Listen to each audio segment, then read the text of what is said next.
तेज institute में आप सभी का स्वागत है। दोस्तों, पक्षधर अंक 30 में दो कविता बहुत चर्चित है। हम उन कविताओं का अध्ययन करने वाले हैं। देखते हैं, एक है कोरोना काल में स्कूल और दूसरा है लौह यात्रा। दोनों समकालीन समस्याओं से जुड़ा हुआ है, समकालीन दुख दर्दों से जुड़ा हुआ है, उनके अनुभवों से जुड़ा हुआ है, उनके अभाव से जुड़ा हुआ है। तो चलिए इस कविता के कवि हरिश्चंद्र पांडे हैं और पक्षधर अंक 30 में इनके 10 कविताओं का संकलन किया गया है। तो चलिए हम लोग इसका अध्ययन करते हैं। दोस्तों, कोरोना काल में स्कूल, दूर दूर तक नहीं दिखता कोई भी बच्चा।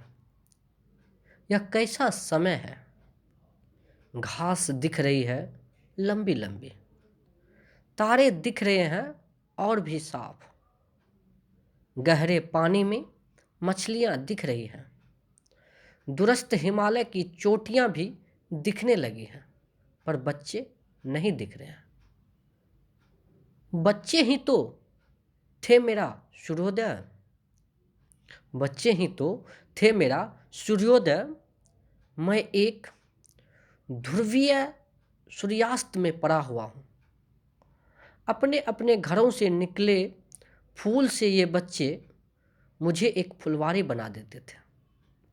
हाफ टाइम में जब खुलते इनके टिफिन, खुशबुओं से मेरा प्रांगण पट जाता और अहाते का आकाश पक्षियों से। आओ बच्चों, बहुत उदास हूँ मैं जो समय को घंटा बनाकर ऊंचाई पर टाँक देता था, मैं जो छोटी छोटी गैर हाजिरी पर तुम्हें मुर्गा बना देता था, अब इस लंबी गैर हाजिरी पर तुम्हें याद कर रहा हूँ। बेतरह मैं कहाँ से लाऊं वह रजिस्टर जिसमें सारे के सारे बच्चे एक साथ अनुपस्थित दर्ज किए जा सके। कैसे वह पूछूं वह कारण जिससे पूरी कायनात वाबस्ता है। देखो, इतनी बारिश हुई है पर एक भी रेनी डे नहीं हुआ। देखो, इतनी बारिश हुई है पर एक भी रेनी डे नहीं हुआ। एक दिन की छुट्टी में कितना झूम उठते थे तुम। अब इतनी छुट्टियां हैं और तुम बिना पानी के पौधे की तरह मुरझा रहे हो। आओ बच्चों, आओ, फिर शरारत करो, उद्यम मचाओ। तुम्हारे परस्पर दांत गराने के सांचे मेरे यादों में नत्थी हैं अभी भी। गिरकर उठने की धूल झाड़ती सरपट मुद्राएं भी। आओ कि झाड़ू खुद गंदे हो गए हैं, रोशनदानों में मकड़ियों ने जालीदार पर्दे टाँक दिए हैं। मैं तुम्हारी दृश्य नींव हूँ बच्चों, आओ। दूसरों को सुनना और अपना कहना सीखो।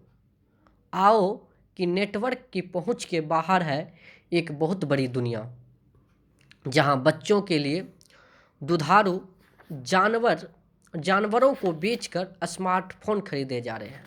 आओ बच्चों, आओ, फिर से लाओ ब्लैक बोर्डों वाले उजाले दिन। आओ बच्चों, आओ। एक कविता है लौह यात्रा। किसान आंदोलन इस सदी के सबसे बड़ा आंदोलन, 21वीं सदी का सबसे बड़ा किसान आंदोलन, उसी पर केंद्रित है यह कविता लौह यात्रा। लौह यात्रा, अन्न ही नहीं उगाया जाता, धरती पर लोहे की कीलें भी उगाई जाती है। अन्न ही नहीं उगाया जाता, धरती पर लोहे की कीलें भी उगाई जाती हैं उन्हीं के लिए जो अन्न उगाते हैं। कीलें हल्बी बिहर, पृथ्वी की कक्षा से बाहर जाने को उद्धत सी। भले ही शरीर में धंसने से रह गई, पर आत्मा में धंस गई गहरे। बहुत गहराई में छुपे हैं लोह अयस्कों के भंडार, एक लोह यात्रा यह भी मजदूरों से किसानों तक की। बहुत गहराई में छुपे हैं लोह अयस्कों के भंडार, एक लोह यात्रा यह भी मजदूरों से किसानों तक की। फसल है एक धैर्य का नाम है, बीज से बालियों तक कितना समय लगता है कीलों को ढलने में। काश ठीक उलट कर रख दी गई होती वे कीलें, धरती का बंजरपन चला गया होता दिमागों का भी। धन्यवाद।